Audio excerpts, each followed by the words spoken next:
പത്തനംതിട്ട ലോക്സഭാ മണ്ഡലമാണ് ഇത്തവണ rate M പിയിലുള്ളത്. സംസ്ഥാനത്തെ 20 ലോക്സഭാ മണ്ഡലങ്ങൾ എടുത്താൽ അതിൽ ഏറ്റവും പ്രായം കുറഞ്ഞ മണ്ഡലമാണ് പത്തനംതിട്ട. രൂപീകൃതമായ ശേഷം 2 തവണ മാത്രമാണ് പത്തനംതിട്ടയിൽ തെരഞ്ഞെടുപ്പ് നടന്നത്. 2 തവണയും UDF ആണ് ജയിച്ചത്. ആന്റണി MP ആയി. റബ്ബറിന്റെ രാഷ്ട്രീയമാണ് കഴിഞ്ഞ 2 തവണയും പത്തനംതിട്ടയിൽ പ്രധാന പ്രചരണ വിഷയമായിരുന്നത് എങ്കിൽ ഇത്തവണ സ്ഥിതി തുലവും വ്യത്യസ്തമാണ്. ശബരിമലയും പ്രളയവും മുന്നണികൾക്ക് മുന്നിൽ എങ്ങോട്ടെന്നറിയാതെ നിൽക്കുന്നു. മറ്റ് 2 മുന്നണികൾക്കുമൊപ്പം BJPയും ഇത്തവണ വളരെ പ്രധാനപ്പെട്ട അവർ പ്രതീക്ഷ അർപ്പിക്കുന്ന ഒരു മണ്ഡലമായി പത്തനംതിട്ടയെ കാണുമ്പോൾ ഇത്തവണ പോരാട്ടം പൊടിപാറുമെന്ന് ഉറപ്പാണ്.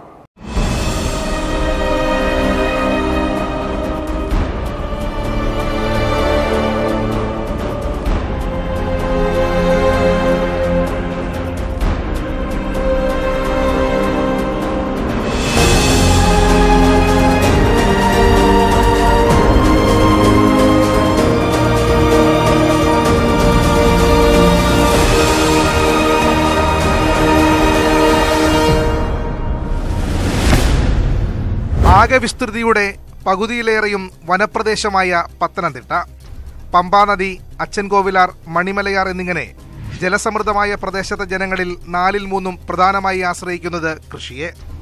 ആദിവാസി സമൂഹങ്ങളും മലയോര കാർഷിക മേഖലയും നിരവധിയായ ചെറുപട്ടണങ്ങളും ഉൾപ്പെടുന്നതാണ് പത്തനംതിട്ട മണ്ഡലം.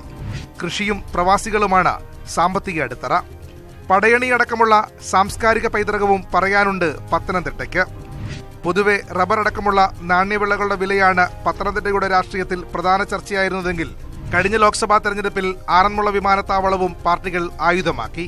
എന്നാൽ ഇക്കുറി മഹാപ്രളയമടക്കമുള്ള മറ്റെല്ലാ പ്രശ്നങ്ങളെയും അപ്രസക്തമാക്കുന്ന തരത്തിലാണ് ശബരിമല സ്ത്രീ പ്രവേശനമെന്ന ഒറ്റ വിഷയം ചർച്ച ചെയ്യപ്പെടുന്നത്. ഈ ഒരു കാരണം കൊണ്ട് മാത്രം ദേശീയ ശ്രദ്ധയാകർഷിക്കുന്നുണ്ട് പത്തനംതിട്ട ലോക്സഭാ മണ്ഡലം.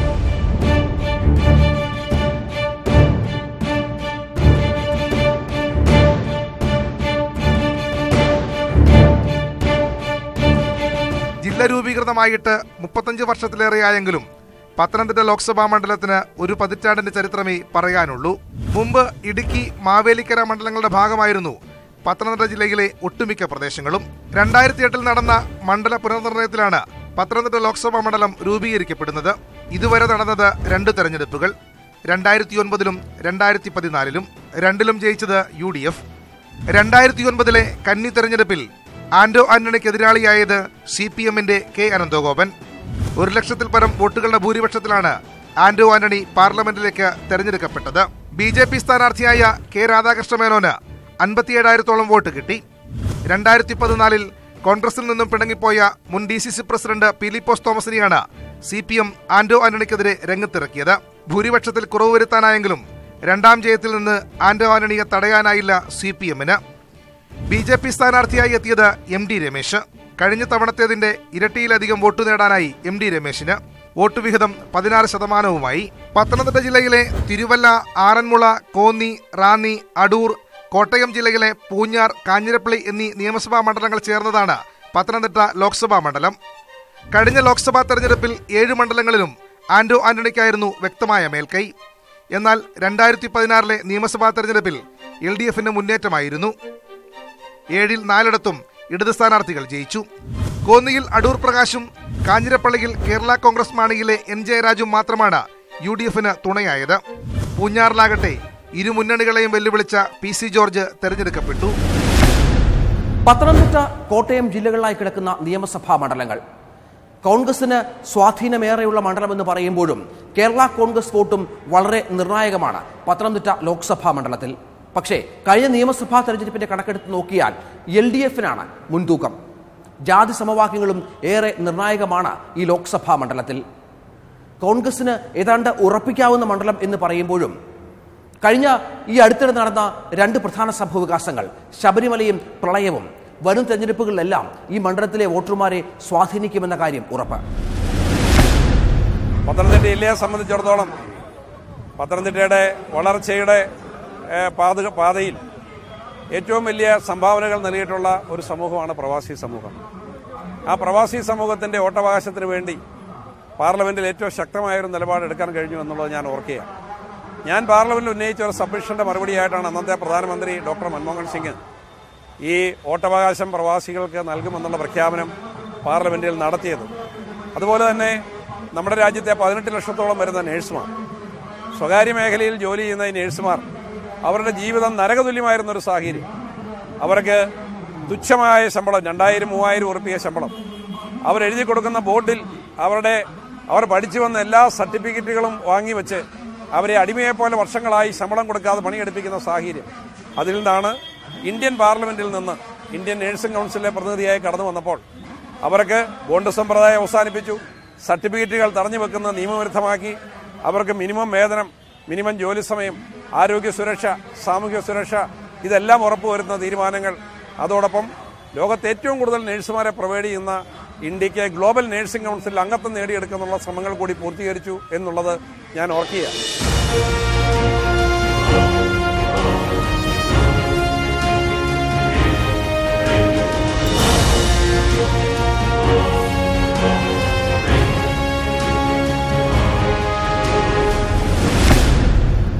കോൺഗ്രസിൽ ഇത്തവണ കച്ചമുറുക്കി ഇറങ്ങിയിരിക്കുന്ന 3-ാം അംഗത്തിനുള്ള തയ്യാറെടുപ്പിൽ ആന്റണി തന്നെ. പ്രാദേശികമായി ഒരാളെ പരിഗണിക്കണമെന്നും കോട്ടയംകാരനായ ആന്റണിക്ക് ഇത്തവണ അവസരം നൽകരുതെന്നും പാർട്ടിയിലെ ഒരു വിഭാഗം തന്നെ ആവശ്യപ്പെടുന്ന സാഹചര്യവും ഉടലെടുത്തിട്ടുണ്ട്. പക്ഷേ പാർട്ടിയിൽ അത്തരത്തിൽ ഒരാലോചന ഇതുവരെ ആരംഭിച്ചിട്ടേയില്ല. വിജയസാധ്യതയും കഴിഞ്ഞ 10 വർഷത്തെ പാർലമെന്റിലെ നിറസാന്നിധ്യവും ആന്റോയ്ക്ക് ഇത്തവണയും തുണയാകുമെന്നാണ് കണക്കുകൂട്ടൽ. റോഡുകൾക്കാണെങ്കിൽ നമ്മുടെ ജില്ലയിലെ ആദ്യത്തെ നാഷണൽ ഹൈവേ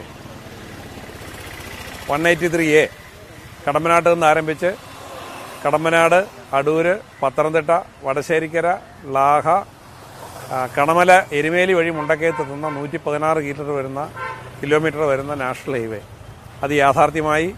അതിൻ്റെ പ്രാഥമിക പ്രവർത്തനങ്ങൾ പൂർത്തീകരിച്ചു. ഇന്ന് അതൊരു യാഥാർത്ഥ്യമായി മാറിയിരിക്കുകയാണ്. അത് ലാഹിയിൽ നിന്ന് നേരെ പമ്പയിലേക്കുള്ള എക്സ്റ്റൻഷൻ കൂടി അതിനെടുത്തതോടെ പൂർണ്ണമായും അത് ശബരിമല ഹൈവേ ആയിട്ട് മാറി. അതിൻ്റെ 4 ലൈൻ ട്രാഫിക്കാണ് അത് ഫ്യൂച്ചറിൽ ആഗ്രഹിക്കുന്നത്. അത് വരുമ്പോഴേക്കും ജില്ലയിലെ ഏറ്റവും വലിയ റോഡ് എന്ന് പറയുന്ന നിക്ഷേപം എന്ന് പറയുന്നത് ഏതാണ്ട് 1650 കോടി ഉറുപ്പിക ചെലവ് വരുന്ന ഈ നാഷണൽ ഹൈവേ ആയിട്ട് മാറും. അത് മാത്രമല്ല 183യും മുണ്ടക്കയത്തേക്ക് വന്ന് ചേരുന്നു. അവിടെയും 22 കോടി ഉറുപ്പികയുടെ നിർമ്മാണ പ്രവർത്തനങ്ങൾ പൂർത്തീകരിച്ചു കഴിഞ്ഞു. അപ്പോൾ നാഷണൽ ഹൈവേ എന്നുള്ള യാഥാർത്ഥ്യമാക്കി. അതോടൊപ്പം 105 കോടി ഉറുപ്പിക മുടക്കി ജില്ലയുടെ എല്ലാ മിക്കവാറുമുള്ള ഗ്രാമങ്ങളെ കണക്ട് ചെയ്യുന്ന 43 വലിയ റോഡുകൾ പൂർത്തീകരിക്കാൻ കഴിഞ്ഞു എന്നുള്ളത് ഞാൻ ഓർക്കുകയാണ്.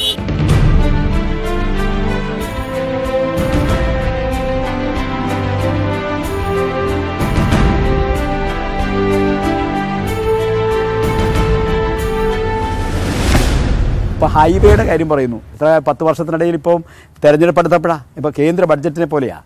കേന്ദ്രം ഇത്രയും കാലം ജനങ്ങൾക്ക് നൽകിയ ഒരു വാഗ്ദാനവും കേന്ദ്ര ഗവൺമെൻറ് നടപ്പാക്കിയില്ല. അവസാനം വന്നപ്പോൾ ഇപ്പോൾ ഒരു ബഡ്ജറ്റിൽ കർഷകരെ സഹായിക്കാൻ അത് ഇതെന്നൊക്കെ പറഞ്ഞിട്ട് കുറേ തെരഞ്ഞെടുപ്പ് വാഗ്ദാനങ്ങളുടെ പട്ടിക നിരത്തിക്കൊണ്ടൊരു ബഡ്ജറ്റ് കൊണ്ടുവരുന്നത് പോലെയാണ് ഇപ്പോൾ ആന്റണി ഇപ്പോൾ ദേശീയ പാത കൊണ്ടുവരാൻ പോകുന്നു എന്നെല്ലാം. ഈ 10 വർഷമായിട്ട് എവിടെയായിരുന്നു പാത? 10 വർഷമായിട്ട് എന്തെങ്കിലും സ്ഥാപിക്കാൻ കഴിഞ്ഞോ? അപ്പം ഈ തരത്തിൽ നാടിൻ്റെ വികസന കാര്യങ്ങളിൽ ഒരു നിലപാട് സ്വീകരിക്കാൻ കഴിയാതിരുന്ന MP. വിദ്യാഭ്യാസ രംഗത്താണെങ്കിൽ കേന്ദ്രീയ വിദ്യാലയം, ചെന്നിറക്കര കേന്ദ്രീയ വിദ്യാലയം അതിൻ്റെ 29 കോടി രൂപ ചെലവഴിച്ച് അതിൻ്റെ പണി പൂർത്തീകരിച്ചു. അവിടെ കുട്ടികൾക്ക് പഠിക്കാനുള്ള എല്ലാ സൗകര്യങ്ങളും ഒരുക്കിക്കൊടുത്തു. സ്മാർട്ട് ക്ലാസ് റൂമുകൾ, കമ്പ്യൂട്ടറുകൾ, ഫർണിച്ചറുകളൊക്കെ അവിടെ ഒരുക്കിക്കൊടുത്തു. 3ാമത്തെ കേന്ദ്രീയ വിദ്യാലയത്തിനുള്ള ഫണ്ട്, കോന്നിയിൽ കേന്ദ്രീയ വിദ്യാലയത്തിനുള്ള ഫണ്ട് ആദ്യ ഗഡു അത് അനുവദിച്ചു കഴിഞ്ഞു. അതുപോലെ തന്നെ മിക്കവാറുമുള്ള ഗവൺമെൻറ് സ്കൂളുകളിൽ, എയ്ഡഡ് സ്കൂളുകളിലെല്ലാം കമ്പ്യൂട്ടറുകൾ, സ്മാർട്ട് ക്ലാസ് റൂമുകൾ, അതുപോലുള്ള അടിസ്ഥാന സൗകര്യ വികസനത്തിന് ആവശ്യമായിട്ടുള്ള കാര്യങ്ങൾ നൽകാൻ കഴിഞ്ഞിട്ടുണ്ട്. പല സ്കൂളുകളിൽ ഗവൺമെൻറ് ബസ്സുകൾ, കോന്നി ഗവൺമെൻറ് UPSലും കടമനട്ട ഗവൺമെൻറ് ഹയർ സെക്കൻഡറി സ്കൂളിലും ബസ്സുകൾ തന്നെ നൽകാൻ കഴിഞ്ഞിട്ടുണ്ട്.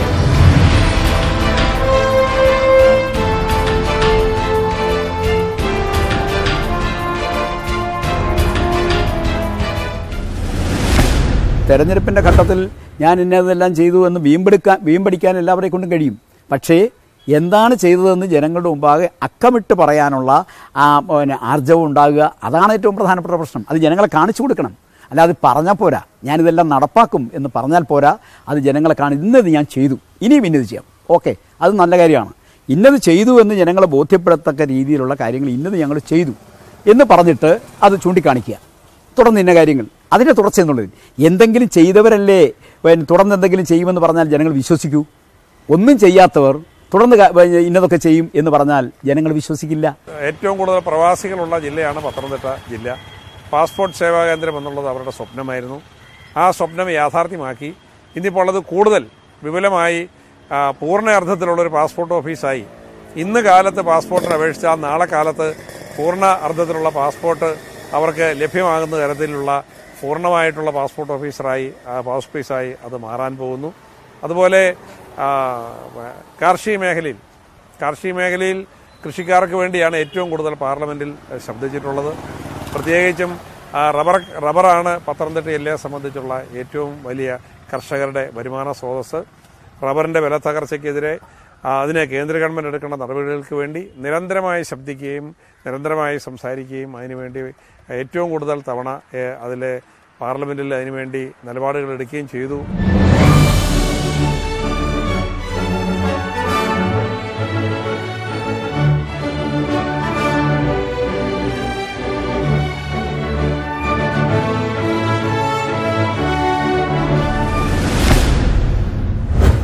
ഈ ജില്ലയുടെ വികസന പ്രവർത്തനങ്ങൾക്ക് അദ്ദേഹം സ്വീകരിച്ച സമീപനം വികസന വിരുദ്ധമാണ്.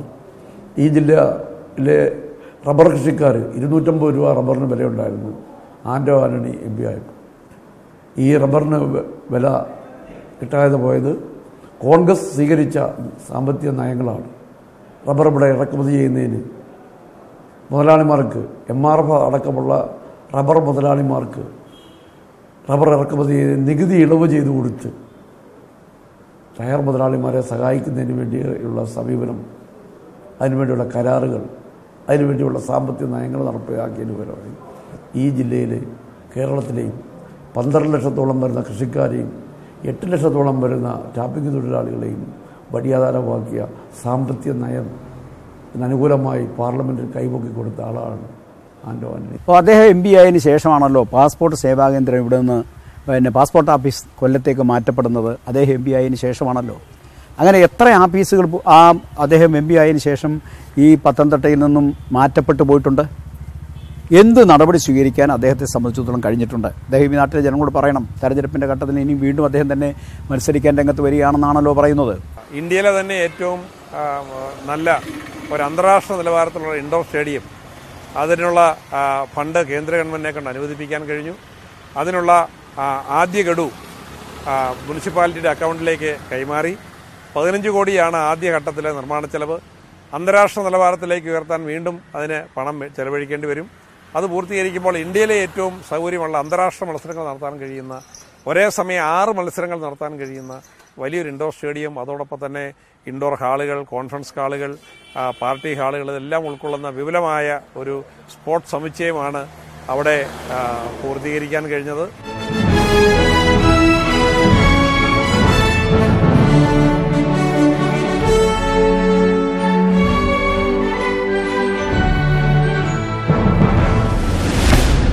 അപ്പോൾ അദ്ദേഹം ഇൻഡോർ സ്റ്റേഡിയത്തിൻ്റെ അവകാശവാദവുമായിട്ട് രംഗത്ത് വരികയാണ്.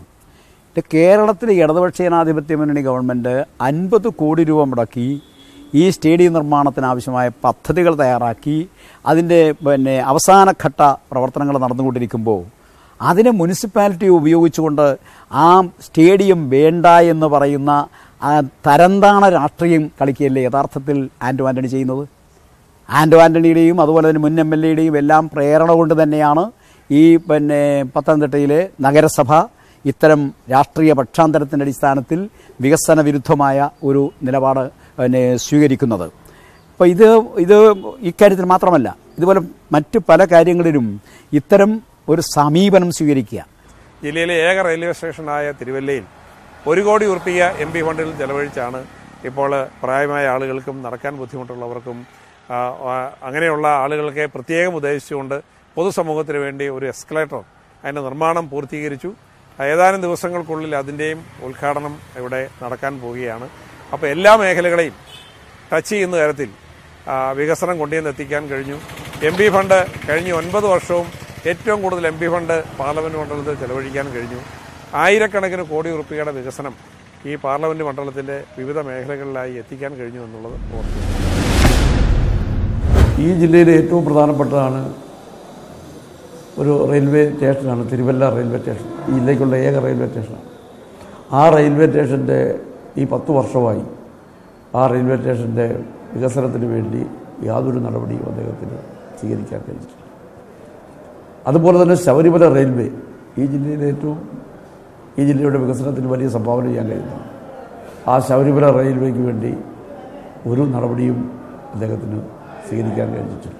ഇപ്പോൾ നമ്മുടെ പത്തനംതിട്ട ജില്ലയെ സംബന്ധിച്ചിടത്തോളം ആകെയുള്ള റെയിൽവേ ലൈനിൻ്റെ ദൂരം എന്ന് പറയുന്നത് 6 കിലോമീറ്ററാണ്. അവിടെ ഒരു റെയിൽവേ സ്റ്റേഷനുണ്ട്. ആ റെയിൽവേ സ്റ്റേഷൻ്റെ വികസനത്തിന് വേണ്ടി ഏതെങ്കിലും നടപടി സ്വീകരിക്കാൻ ഈ ആൻ്റോ ആൻ്റണിയെ കൊണ്ട് കഴിഞ്ഞിട്ടുണ്ടോ അദ്ദേഹം പറയട്ടെ. തൊട്ടടുത്തുള്ള ചങ്ങനാശ്ശേരി റെയിൽവേ സ്റ്റേഷനിൽ നിങ്ങളൊന്ന് പോയി നോക്കൂ.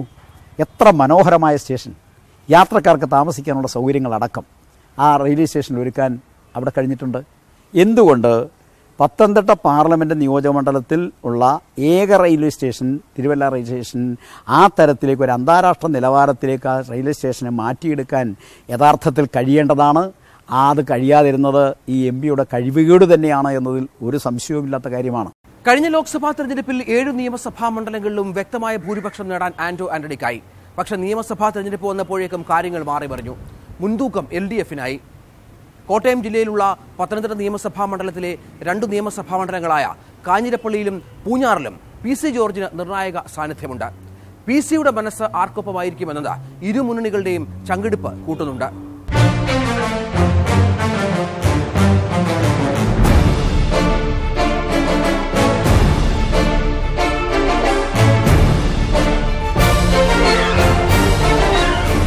രണ്ടാം തവണയും പത്തനംതിട്ടയെ പ്രതിനിധീകരിച്ച ആന്റോ ആന്റണിയുടെ പാർലമെന്റിലെ പ്രകടനം ശരാശരിയാണ്. 78% ഈ ഊഴത്തിൽ ആന്റോ ആന്റണിയുടെ പാർലമെന്റിലെ ഹാജർ നില.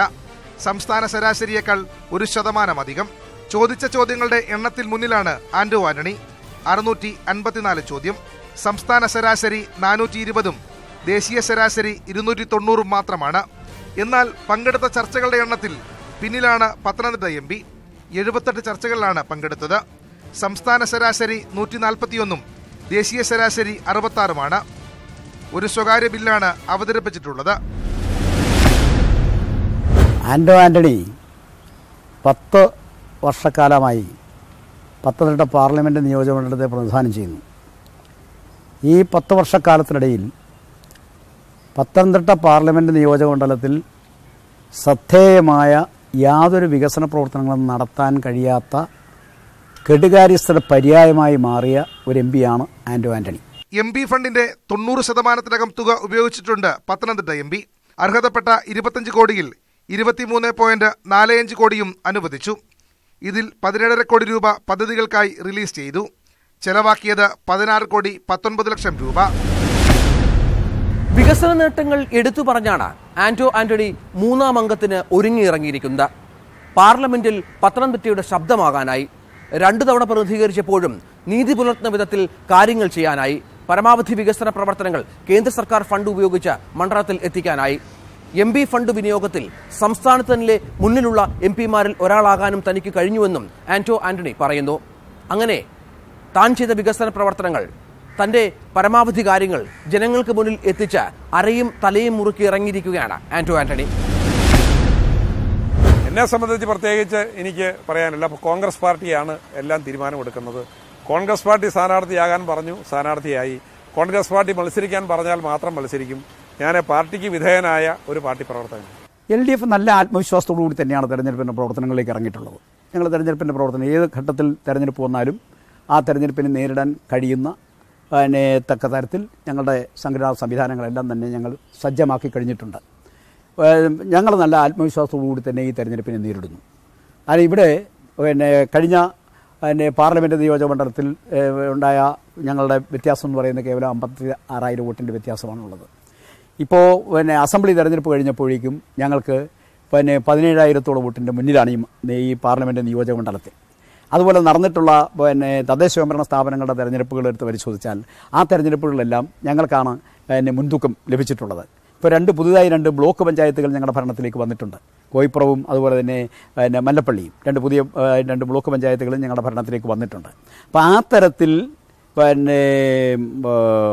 നിലനിൽക്കുന്ന ഇടതുപക്ഷ ജനാധിപത്യത്തിനുള്ള മുൻതൂക്കം ഒരു ഭാഗത്ത്. മറ്റൊന്ന്, കേരളത്തിലെ ഇടതുപക്ഷ ജനാധിപത്യ മുന്നണി ഗവൺമെൻറ് നടപ്പാക്കുന്ന ജനക്ഷേമ പ്രവർത്തനങ്ങൾ, ആ പ്രവർത്തനങ്ങളെ ആർക്ക് വീഴ്ത്തി കാണിക്കാൻ കഴിയുന്നതല്ല. പൊതുവെ UDF-ന് അനുകൂലമായ മണ്ഡലമെന്ന് പറയുമ്പോഴും സമീപകാലത്തുണ്ടായ ചില സംഭവവികാസങ്ങൾ LDF-ന്റെയും BJP-യുടെയും പ്രതീക്ഷ ഒരുപോലെ കൂട്ടുന്നുണ്ട്. ആന്റണിക്കെതിരെ ഉയർന്ന പ്രാദേശിക വികാരം അത് പരമാവധി മുതലെടുക്കാൻ ഇരുപക്ഷങ്ങളും ശ്രമിക്കും എന്നത് കൃത്യം. 2 തവണ വോട്ടർമാർ കനിഞ്ഞനുഗ്രഹിച്ചിട്ടും മണ്ഡലത്തിനു വേണ്ടി ആന്റണി എന്തു ചെയ്തു എന്ന ചോദ്യം അവർ ഉയർത്തുന്നു. ഇനിയൊരു അംഗത്തിനു കൂടി എത്തിയാൽ അതത്ര എളുപ്പമാവില്ല. തങ്ങളും കടുത്ത പോരാട്ടവുമായി വേദിയിൽ ഉണ്ടാകുമെന്ന കൃത്യമായ കാര്യവും അവർ പറഞ്ഞു വെക്കുന്നു. പുള്ളിയുടെ വികസനം എന്ന് പറഞ്ഞാൽ പുള്ളി വോട്ട് ചെയ്തിട്ട് വോട്ടിന് ഇലക്ഷൻ അന്ന് എല്ലാ പ്രചരണ പ്രവർത്തനത്തിന് കണ്ടതാണ്. പിന്നെ പുള്ളിയെ ഞങ്ങളുടെ പ്രദേശത്ത് കണ്ടിട്ടേ ഇല്ല. ഞങ്ങളൊരു ഉൾപ്രദേശത്ത് താമസിക്കുന്നത്. ആ ഭാഗത്ത് കോന്നി എന്ന് പറയുന്ന പ്രദേശത്തോട്ട് പുള്ളിയെ പിന്നെ ആരും കണ്ടിട്ടില്ല. കോന്നി നല്ല പത്തനംതിട്ടയിലേ പിന്നെ പുള്ളിയെ കണ്ടിട്ടില്ല. പുള്ളി പിന്നെ വികസന പ്രവർത്തനം ഈ 5 വർഷമായിട്ട് പുള്ളിയെ കാണുവാനില്ല എന്നൊരു പരാതി കൊടുത്താലോ എന്ന് പോലും ആലോചിച്ച നിമിഷങ്ങളുണ്ട്. 5-ൽ 2 മാർക്ക് കൂടുതൽ കൊടുക്കാൻ പറ്റില്ല പുള്ളി. നല്ല അഭിപ്രായമാണ്. 5-ൽ മാർക്ക് തന്നെ കൊടുക്കണം. ജില്ലയിൽ തന്നെ വലിയൊരു വികസനമായ സ്റ്റേഡിയത്തിന്റെ നവീകരണത്തിന് പോലും അനുവദിക്കാത്ത കോൺഗ്രസ് ഭരണത്തെ ഒരു രീതിയിലുള്ള സപ്പോർട്ടിന് ഈ ജില്ല ആഗ്രഹിക്കുന്നില്ല. എന്റെ അനുഭവം വെച്ച് ഞാൻ പറയാം, ഒരു വികസനം എനിക്കറിയാം. 5-ൽ 2 മാർക്ക് കൊടുക്കും. ഞാൻ കോന്നിക്കാരനാണ്. കോന്നിക്ക് ഇപ്പോൾ കേന്ദ്രീയ വിദ്യാലയം വന്നിട്ടുണ്ട്, പത്തനംതിട്ടയിലും വന്നിട്ടുണ്ട്. അതുപോലെ 7 മണ്ഡലങ്ങളിലും ചെയ്യേണ്ട രീതിയിലുള്ള പ്രവർത്തനം ചെയ്തിട്ടുണ്ട്. 5-ൽ 5 കൊടുക്കും. പുള്ളി ഇവിടെ കാണാനില്ലല്ലോ, ഇവിടെ കാണാനില്ല, സത്യമായിട്ട് ഇവിടെ കാണാനില്ല. മാർക്ക് എത്ര കൊടുക്കാമെന്ന് ചോദിച്ചുകൊണ്ട് മാത്രം കൊടുക്കുന്നു 1 മാർക്ക്. അദ്ദേഹം നല്ല രീതിയിൽ വികസനം നടത്തിയിട്ടുണ്ട്, പക്ഷെ അത് ജനങ്ങളിൽ എത്തിയിട്ടില്ല എന്നുള്ളതാണ് ഏറ്റവും വലിയൊരു പ്രശ്നം. 4 മാർക്ക് വരുന്നത് നാട്ടുകാർക്ക് വേണ്ടി ഒന്നും നടത്തിയിട്ടില്ല. അവർ സ്വന്തം ഇഷ്ടത്തിന് വേണ്ടി നടത്തിയിട്ടുണ്ട്, അല്ല നാട്ടുകാർക്ക് വേണ്ടി ഒന്നും ചെയ്തിട്ടില്ല. ജനങ്ങൾക്ക് വല്ലതും വികസനം വല്ലതും ഉണ്ടെങ്കിൽ മാർക്ക് കൊടുക്കാമായിരുന്നു. വികസനം ഇല്ലാത്ത ഇങ്ങനെ മാർക്ക് കൊടുക്കാമായിരുന്നു. 5-ൽ 1% കൊടുക്കും. ആന്റണി ഈ 10 കൊല്ലം കൊണ്ട് ഈ പത്തനംതിട്ട ജില്ലയുടെ മുഖച്ഛായ തന്നെ മാറി. 5-ൽ എൻ്റെ അഭിപ്രായത്തിൽ 5 മാർക്ക് കൊടുത്താലും കുഴപ്പമില്ല. എന്താ കാണാനുണ്ട്? ഞാൻ നോക്കിയിട്ടൊന്നും കാണില്ല, പഴയ മാതിരിയാണ് കാണുന്നത്. നടത്തിക്കൊണ്ടിരിക്കുന്നതല്ലേ. അതാണ് ഇപ്പം ഇവിടെ ലൈറ്റ് ഇട്ടതും ഇതൊക്കെ എങ്ങനെയല്ലേ, അദ്ദേഹമല്ലേ. അതുകൊണ്ട് വികസനമല്ലേ അത്, എല്ലാ കാര്യങ്ങളും.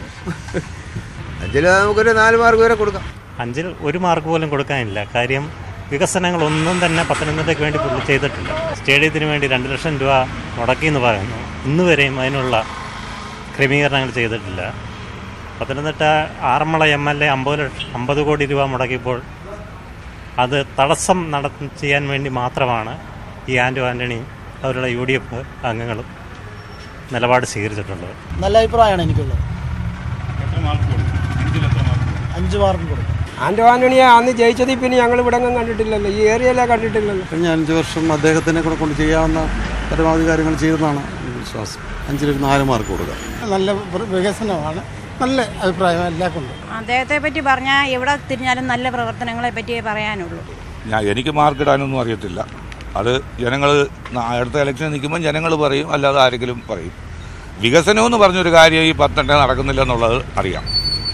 വികസനം നടക്കുന്നുണ്ടെങ്കിൽ തന്നെ അവരവർക്ക് വികസനം നടക്കുന്നുണ്ട്, അല്ലാതെ വേറെ ഒന്നുമില്ല. ഇന്നത്തെ റൈറ്റ് യുവർ MP ഇവിടെ പൂർണ്ണമാവുകയാണ്. നാളെ മറ്റൊരു മണ്ഡലവുമായി എത്താം. തൽക്കാലം നമസ്കാരം.